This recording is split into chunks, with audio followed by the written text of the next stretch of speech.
The Oklahoma City bomber Timothy McVeigh was put to death by lethal injection in Terre Haute, Indiana today. In the early hours of June 10, 2001, Timothy McVeigh awoke in his cell at the U.S. Penitentiary in Terre Haute, Indiana, with less than 24 hours to live. The ticking clock marked the end of his days, but for McVeigh, this was not just the end. It was a culmination. As he lay on the thin prison mattress, the full weight of his actions and their consequences must have been inescapable. For this was no ordinary man facing execution, but the orchestrator of one of the deadliest acts of domestic terrorism in U.S. history. His surroundings were all too familiar, an 8 by 12-foot holding cell that had been his entire world since his transfer to the death house on June 6th. This cell, just steps away from the execution chamber, was stark and utilitarian, equipped only with the bare essentials: a bed, a sink, and a toilet. McVeigh had spent years on death row, isolated from other inmates, under constant surveillance. Though he had maintained contact with his family through letters, there was no communication with them around his execution. His days were marked by a strict routine of confinement, broken only by brief interactions with guards and his legal team. He was a soldier to the end, though now his war was a solitary one. At 7:30 a.m., McVeigh was served a standard prison breakfast of scrambled eggs, oatmeal, toast, fruit, and milk. He had always been a man of routine and discipline, traits that had driven him during his military service and later during the meticulous planning of the Oklahoma City bombing. By 8:30 a.m., McVeigh was given the chance to shower. Afterward, he returned to his cell, where he spent the next few hours reading and writing. His only companions were the words on the pages before him. At 10 a.m., McVeigh met with his attorneys, Rob Nye and Nathan Chambers. Their conversations focused on the final details of his execution and ensuring his legal rights were upheld until the very end. McVeigh remained calm and composed, accepting the reality of what was to come. There was no last-minute appeals, no desperate attempts to delay the inevitable. He had long since stopped fighting against his fate, viewing his execution as a part of his mission. He had always portrayed himself as a patriot, a man who believed that his actions were a necessary response to what he saw as government overreach and tyranny.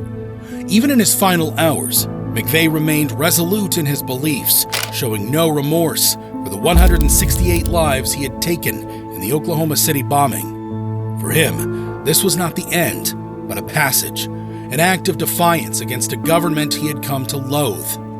As the hours ticked by, McVeigh's thoughts turned inward. He spent time reading and writing, clinging to the principles of duty, resilience, and acceptance of fate.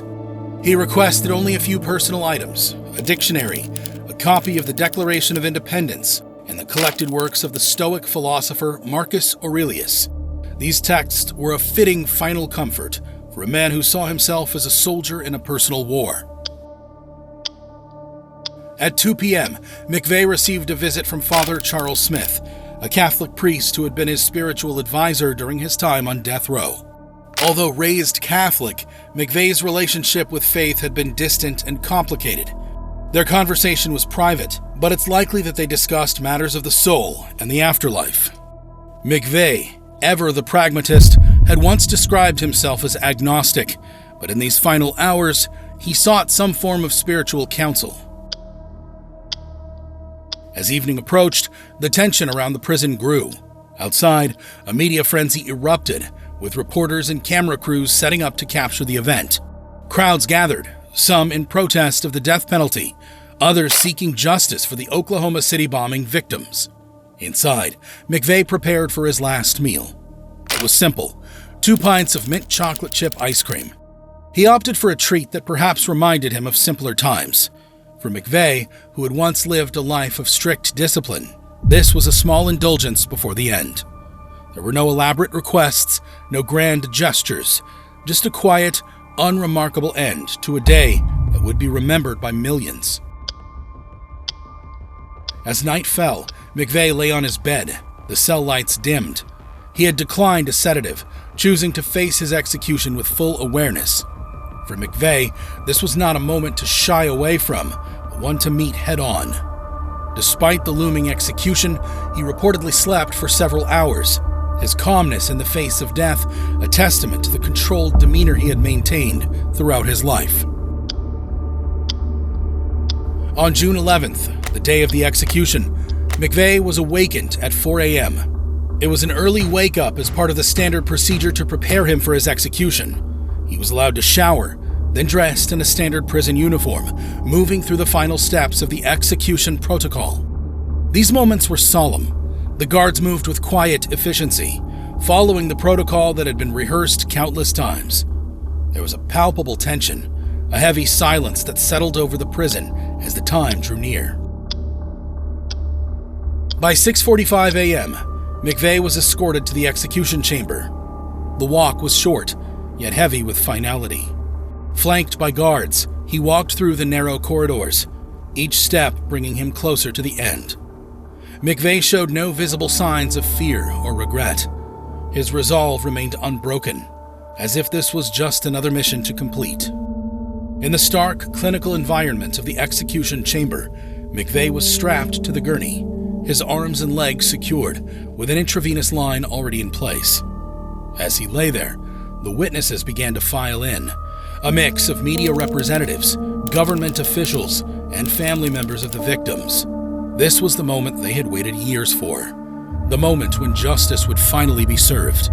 McVeigh was asked if he had any final words. He declined to speak, but had prepared a handwritten statement that would be released after his death. The statement was a quote from the poem Invictus by William Ernest Henley, a declaration of his defiance and control over his fate, ending with the lines, "I am the master of my fate. I am the captain of my soul."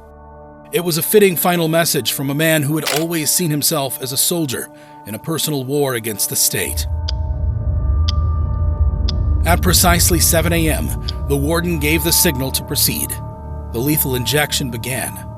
The combination of chemicals first sedated, then paralyzed, and finally stopped McVeigh's heart.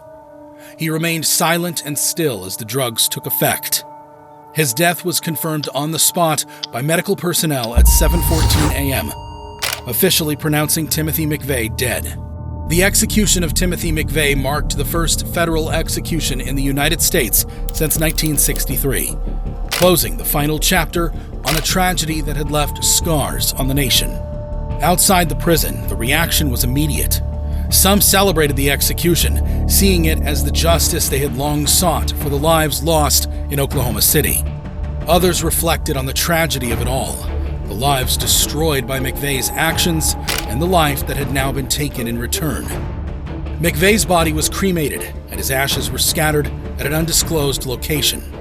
There would be no memorial, no public grave. His legacy would live on, not in stone, but in the memories of those who had suffered because of him, and in the annals of American history. The final 24 hours of Timothy McVeigh's life were marked by a sense of inevitability and calm resignation. He faced his death as he had lived much of his life, controlled, defiant, and resolute in his beliefs. But the question remains, can we ever truly understand the mind of a man like McVeigh? Was he a patriot fighting for a cause, or simply a monster who reveled in destruction? And in the end, does justice lie in his execution, or in the lessons we learn from the horrors he left behind? Let me know your thoughts in the comments, and don't forget to subscribe for more content like this.